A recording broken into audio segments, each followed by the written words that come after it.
Silver और gold दोनों घोड़े की तरह भाग रहे हैं आज की डेट में। दोनों ने 50% से भी ज़्यादा रिटर्न दिए हैं एक साल के अंदर।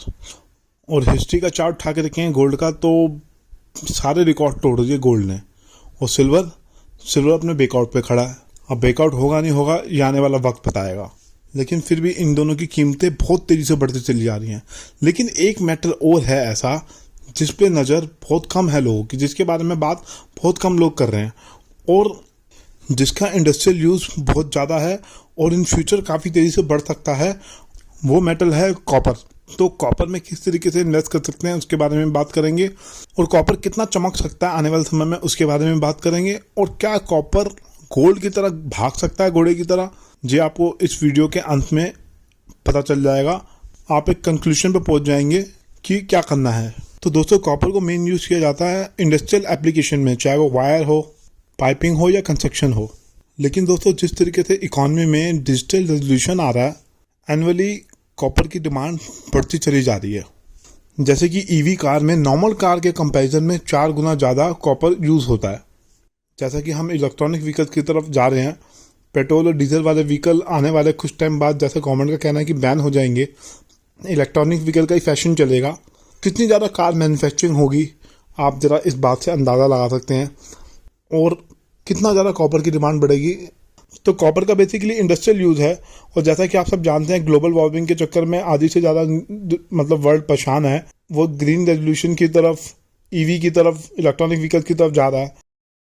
लेकिन कॉपर का प्रोडक्शन किस हिसाब से हो रहा है डोमेस्टिक में, हमारे इंडिया में और वर्ल्ड के अंदर, उसके बारे में भी थोड़ी देर में डिस्कस करते हैं। और उसके बाद 5G इंफ्रास्ट्रक्चर और डाटा सेंटर में, AI में, तो ये सेक्टर कॉपर के बिना चल ही नहीं सकते, क्योंकि कॉपर की वायरिंग बहुत इंपॉर्टेंट है इस सेक्टर के लिए, जो कि रॉ मटेरियल है इस सेक्टर का। और इसके साथ साथ रिन्यूएबल एनर्जी इंफ्रास्ट्रक्चर में भी कॉपर का बहुत यूज़ होता है। और ये सारे सेक्टर पे गवर्नमेंट का बहुत ज़्यादा फोकस है। गवर्नमेंट ने काफ़ी सारी स्कीम लॉन्च की हैं, काफ़ी सारे इंसेंटिव लॉन्च किए हैं इस इंडस्ट्री को बूस्ट देने के लिए। तो कॉपर जो है बैकबोन है इस सारे सेक्टर्स के लिए, एक रॉ मटेरियल है बहुत बड़ा।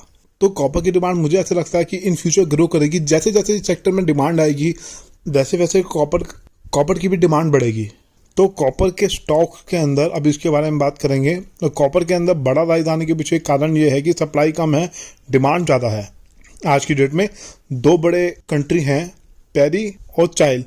इन्होंने जो है प्रोडक्शन थोड़ी कम की है। ये लार्जेस्ट प्रोड्यूसर हैं वर्ल्ड के अंदर कॉपर के। तो जब डिमांड ज़्यादा होती है, सप्लाई कम होती है, तो ऑटोमेटिकली उसके प्राइस के अंदर राइज आता ही आता है, चाहे वो कोई सा भी मेटल हो। तो कॉपर क्या नेक्स्ट गोल्ड बन सकता है क्या? गोल्ड के जैसा रिटर्न दे सकता है क्या?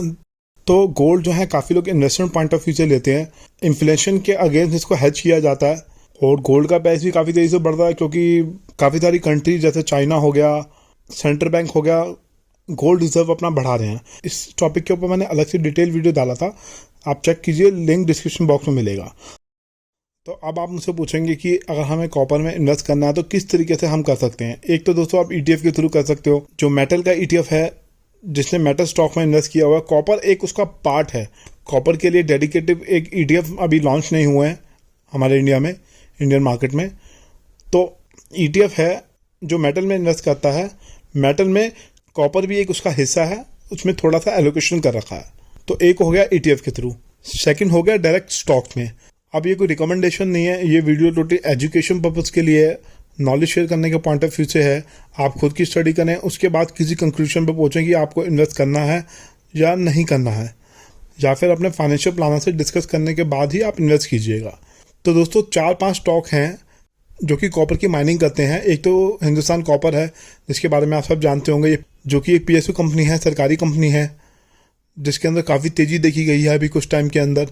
इसने 52 हफ्ते का भी हाई भी बनाया अभी, और ये एक्सपेंशन की तरफ भी काफ़ी ज़्यादा ध्यान दे रहा है। उसके बाद है वेदांता, उसके बाद है Adani enterprise, one of the largest copper producer बन जाएगा। इसने एक बहुत बड़ी इन्वेस्टमेंट की है, जहाँ से इनिशियल कैपेसिटी 5 लाख टन की इन्होंने एक टारगेट रखा है। अदानी कॉपर की माइनिंग करके इंपोर्ट की डिपेंडेंसी है वो कम करना चाहता है। तो आप इस पर चेक कर सकते हैं, रिसर्च कर सकते हैं अदानी एंटरप्राइज पे किस हिसाब से इन्वेस्टमेंट कर रहा है।